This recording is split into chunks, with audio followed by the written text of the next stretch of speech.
The worst part about trying to grow avocado trees from pits is that you use the toothpicks to hold it over top of the glass, but as soon as the water's not at the right level, it dries up. And you have to constantly be thinking about pouring water in the cup or whatever you're sitting it in so that the level is always perfect.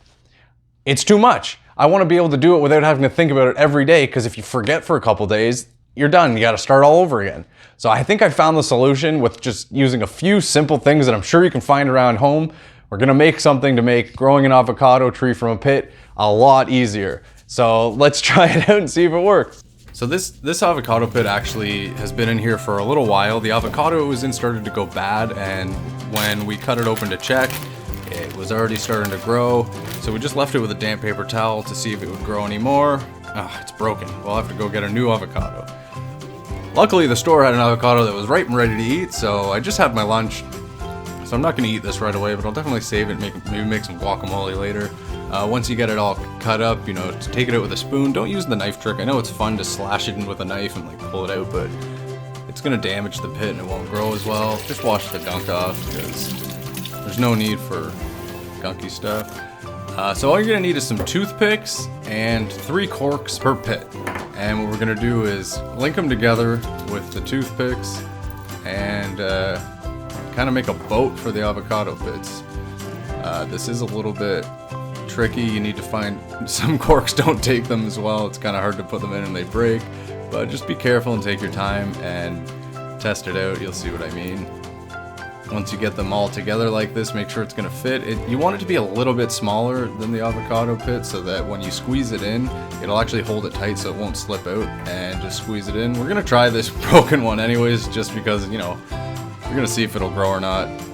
Can't turn down the chance for a fun science experiment. And put the other one in. Oh, it's too big, so we'll have to make it smaller, tighten it up a little bit, and perfect, it'll squeeze in. Now, this used to be a home for a betta fish that we had for a while, but we actually got a fish tank, so she moved out of here. And the whole point of doing this is so that the avocado pits will sit with the right amount of pit in the water, but they'll also float. So no matter what the level of the water is, they will always be sitting at the right amount of water. And the other reason why I wanted to use a thing this big to hold the water is, if you flip it even, it's fine. See, it doesn't fall out and you can just flip it back. But I wanted to use something this big so that I'll have a lot of time between waterings and I don't have to worry about it drying out.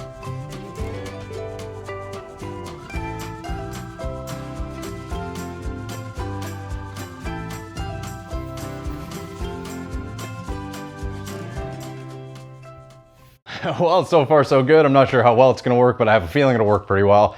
If you are interested to see how well this works in the long run, or whether or not the avocado pit that was split in 2 will grow, I will be posting a video with an update on that in about a month or so, and I'll link it here when it's up.